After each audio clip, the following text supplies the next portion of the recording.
ബോർഡിന്റെ മുമ്പിലുള്ള ആൾക്കാർ കാണാൻ പറ്റും.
ഊഴം എഴുന്നള്ളത്ത്.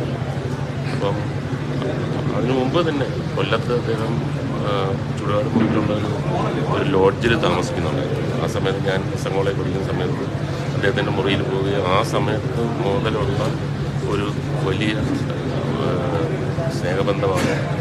അതിനുശേഷം പുള്ളി ആദ്യം തന്നെ സിനിമയിൽ വന്നു. പിന്നെയാണ് നമ്മൾ വന്നത്. ഒരു ഊഴം എന്ന് പറഞ്ഞ സിനിമയായിരുന്നു ആദ്യം. പിന്നീട് എഴുന്നള്ളത്ത് പുള്ളിയുടെ ശരിക്കും പറഞ്ഞു കഴിഞ്ഞാൽ അതൊരു പുള്ളിയുടെ സാധാരണ സിനിമകളിൽ നിന്നും വ്യത്യസ്തമായിട്ട് തിയേറ്ററിൽ ഭയങ്കരമായ ക്രൗഡ് പുള്ളിങ് ഉണ്ടായ ഒരു സിനിമയാണ് ഞാനും ജയറാമും സിദ്ദീഖുമാണ്.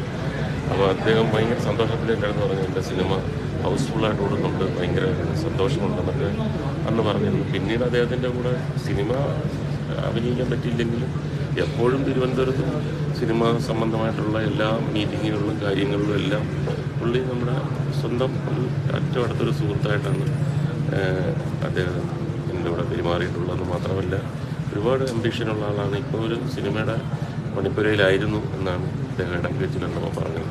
സ്ക്രിപ്റ്റൊക്കെ എഴുതിക്കൊണ്ടിരിക്കുകയാണ്, എത്രയും പെട്ടെന്ന് തുടങ്ങണം എന്നൊക്കെയുള്ള ഒരു ആഗ്രഹത്തിലാണ് സിനിമ. ഒരു ഡയറക്ടർ എന്നുള്ള നിലയിൽ വിശ്രമമില്ലല്ലോ. ഇങ്ങനെ മരിക്കുന്നത് വരെ തന്നെ അടുത്ത പ്രോജക്റ്റിനെ കുറിച്ചുള്ള ചിന്തകളും അതിൻ്റെ വർക്കും അങ്ങനെ തന്നെയായിരുന്നു. ശരിക്കും സുഹൃതം എന്ന് പറഞ്ഞൊരു സിനിമ ഒരു കാലത്ത് ആരും മറക്കത്തില്ല. അത്രമാത്രം ഹൃദയസ്പർശിയായിരുന്നു അദ്ദേഹവും അതിന് ഒരുപാട് അഭിമാനപൂർവ്വം പല സന്ദർഭങ്ങളിലും സുഹൃത്തത്തെക്കുറിച്ച് പറഞ്ഞിട്ടുണ്ട്. മലയാളത്തിൽ ഉണ്ടായ നല്ല സിനിമകളിലൊന്ന് ആകാൻ കഴിഞ്ഞു എന്നുള്ളത് വലിയ ഒരു അഭിമാനത്തോടെയാണ് പുള്ളി എപ്പോഴും അത് പറയാറുള്ളത്. അദ്ദേഹം ശരിക്കും സംവിധാന രംഗത്തൊരു നഷ്ടമാണ്. ഇനിയും ഒരുപാട് ആ തരത്തിലുള്ള വളരെ ഗൗരവമായിട്ടുള്ള ഒരുപാട് വായനയൊക്കെ ഉള്ള ആളാണ്.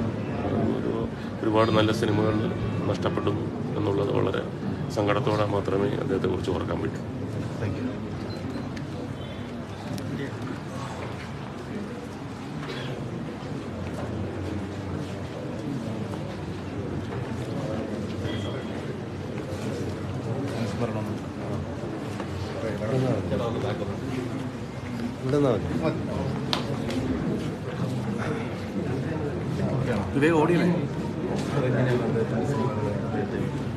ഹരികുമാർ വ്യക്തിപരമായിട്ട് ഏറ്റവും അടുപ്പമുള്ള ഒരാളായിരുന്നു ഞാനുമായിട്ട്. ഞാൻ ചെന്നൈയിൽ താമസിക്കുന്ന കാലം മുതൽ അദ്ദേഹത്തിൻ്റെ അമ്പൽപ്പൂ എന്ന് പറഞ്ഞ ഫസ്റ്റ് പടം അദ്ദേഹം ഡയറക്റ്റ് ചെയ്യുന്ന കാലം മുതലുള്ളൊരു അടുപ്പമാണ്. പിന്നീട് അയനം എന്ന് പറഞ്ഞിട്ട് പുള്ളി ഡയറക്റ്റ് ചെയ്ത പടത്തിൻ്റെ അസോസിയേറ്റ് ഡയറക്ടറായിരുന്നു ജോൺ പോളാണ് അതിൻ്റെ സ്ക്രിപ്റ്റ്. അപ്പോൾ ആ കാലത്തും അതിനുശേഷവും ഞാൻ സംവിധായകനായി. പിന്നീടും സ്ഥിരമായിട്ട് അദ്ദേഹമായിട്ടുള്ളൊരു അടുപ്പം സൂക്ഷിച്ചിരുന്ന വ്യക്തിയാണ് ഞാൻ. ഇപ്പോൾ അദ്ദേഹത്തിൻ്റെ മകള് ഗീതാഞ്ജലി എൻ്റെ കൂടെ അസോസിയേറ്റായിട്ട് വർക്ക് ചെയ്യുന്നുണ്ട്. അപ്പോൾ അങ്ങനെ ഒരു ബന്ധമുണ്ട്. ഹരികുമാറിനെ കുറിച്ച് പറയുമ്പോൾ നമുക്കറിയാം, ഒരു കോംപ്രമൈസിനൊന്നും നിൽക്കാത്തൊരു സംവിധായകനാണ്. ഞാൻ അദ്ദേഹത്തെക്കുറിച്ച് എപ്പോഴും പറയുന്നൊരു കാര്യം അതായിരുന്നു. കാരണം സിനിമ സാമ്പത്തിക വിജയം നേടാൻ വേണ്ടിയിട്ട് കോംപ്രമൈസ് ചെയ്യുക, അങ്ങനെ അല്ലെങ്കിൽ അത്തരം സിനിമകൾ ചെയ്യുക, അതിന് വേണ്ടിയിട്ട് ഒരിക്കലും പുള്ളി ചെയ്ത് നിന്നിട്ടില്ല. പുള്ളിയുടേതായ ഒരു കാഴ്ചപ്പാടിൽ അദ്ദേഹം സിനിമ ചെയ്തിട്ടുണ്ട്. അദ്ദേഹത്തിൻ്റെ പിന്നെ സാഹിത്യകൃതികൾ സിനിമയാക്കാനുള്ള ശ്രമം ആദ്യകാലം മുതൽ അദ്ദേഹം ചെയ്തിട്ടുണ്ട്. നമുക്കെല്ലാവർക്കും അറിയാവുന്ന ഒരു സുഹൃതം MTയുടെ തിരക്കഥയിലൊരു സിനിമ ചെയ്യുക എന്നുള്ളത് മാത്രമല്ല, MTയെ സംബന്ധിച്ചോളം ആത്മകഥാപരമായിട്ടുള്ള ഒരു സബ്ജക്റ്റാണല്ലോ.